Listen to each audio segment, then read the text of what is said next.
Hello పిల్లలు, ఈరోజు మన కథ మేఘాలకు రంగులు వేసిన చిన్ని చిలుక. అనగనగా ఒక పచ్చని అడవిలో రంగురంగుల పువ్వులు, తీయటి పండ్లు ఉండేవి. ఆ అడవికి ఆకాశమే పైకప్పు. ఆ ఆకాశంలో మేఘాలు ఎప్పుడూ తెల్లగా లేదా వర్షం కురిసేటప్పుడు బూడిద రంగులో ఉండేవి. కాని ఆ అడవిలో చిన్ను అనే ఒక చిన్న చిలుక ఉండేది. చిన్ను చాలా ప్రత్యేకమైనది. అది మిగతా పక్షుల కంటే చాలా చిన్నగా, గంభీరంగా ఉండేది. దానికి మాట్లాడటం కంటే గీయడమంటే చాలా ఇష్టం. చిన్నుకు ఒక రహస్యముంది. దాని దగ్గర ఒక చిన్న, మెరిసే మాయా కుంచే మ్యాజికల్ బ్రష్ ఉండేది. ప్రతి రాత్రి చంద్రుడు నిద్రపోతున్నప్పుడు చిన్ను నిదానంగా ఆకాశంలోకి ఎగిరేది.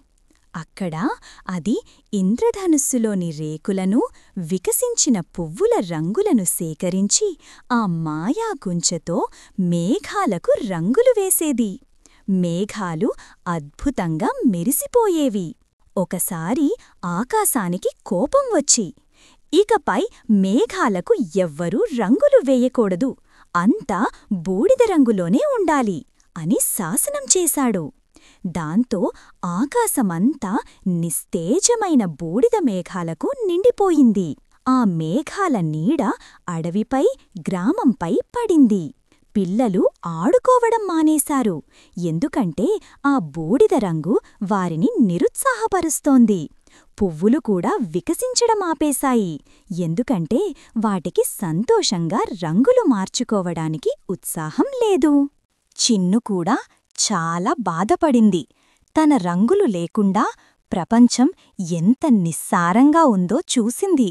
అది అడవిలాజు సింహంతో, మహారాజా, మనం మేఘాలకు మళ్లీ రంగులు వేయకపోతే అందరూ సంతోషంగా ఉండలేరు అంది.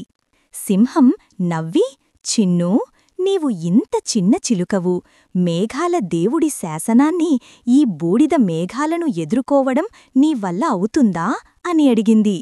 చిన్ను భయపడలేదు. దాని చిన్న గుండెలో ధైర్యం, మాయాకుంచెపై నమ్మకం బలంగా ఉన్నాయి. నేను చిన్నదాన్నైనా నా రంగుల శక్తి పెద్దది అని నిర్ణయించుకుంది. ఒకరోజు చిన్ను తన మాయాకుంచెను తీసుకుని తన రెక్కలలో ఉన్న చిట్టి రంగుల పొడిని నింపుకుని ఆకాశంలోకి చాలా ఎత్తుగా ఎగిరింది. ముందుగా ఒక పెద్ద, గంభీరమైన బూడిద మేఘం కనిపించింది. ఆ మేఘం చాలా గంభీరంగా, అంధకారంగా ఉంది.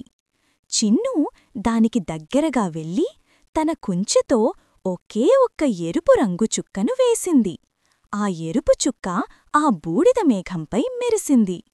ఆ తరువాత చిన్ను నిదానంగా పసుపు, నీలం, ఆకుపచ్చ రంగులను వేస్తూ ఆ పెద్ద మేఘంపై ఒక అద్భుతమైన చిత్రాన్ని గీయడం ప్రారంభించింది.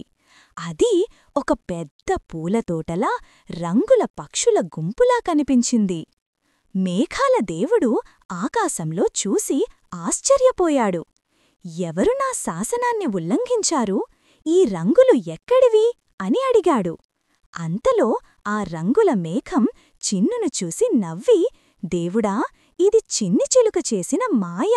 దాని రంగులు ఎంతో సంతోషాన్ని, ధైర్యాన్ని నింపాయి. ఈ సంతోషాన్ని ఆపొద్దు అంది. మేఘాల దేవుడు ఆ చిన్ని చిలుక ధైర్యాన్ని, ప్రపంచంపై దాని ప్రేమను చూసి తన కోపాన్ని తగ్గించుకున్నాడు. తరువాత ఆ రంగుల మేఘం నుంచి వాన చినుకులు కురవడం మొదలైంది. కాని అవి మామూలు చినుకులు కావు, అద్భుతమైన రంగుల వాన. ఎర్రటి చినుకులు పువ్వులపై పడగానే అవి మరింత ఎరుపుగా, పచ్చటి చినుకులు ఆకులపై పడగానే అవి మరింత పచ్చగా మెరిశాయి. పిల్లలు బయటకు పరిగెత్తి ఆ రంగుల వానలో తడిసి సంతోషంగా నృత్యం చేశారు. ఆ రోజునుండి చిన్నుకు మళ్ళీ ఆకాశానికి రంగులు వేసే అధికారం లభించింది. బూడిద మేఘాలు రాగానే చిన్ను చిరునవ్వుతో వెళ్ళి వాటిని సంతోషంగా, ఉల్లాసంగా మార్చేసేది. చూశారు కదా పిల్లలు, ఈ కథలో నీతి ఏంటి అంటే, మనం ఎంత చిన్నవాళ్లమైనా మన దగ్గర ఉన్న కళతో, ధైర్యంతో మన చుట్టూ ఉన్న ప్రపంచాన్ని సంతోషంగా, అందంగా మార్చగలం.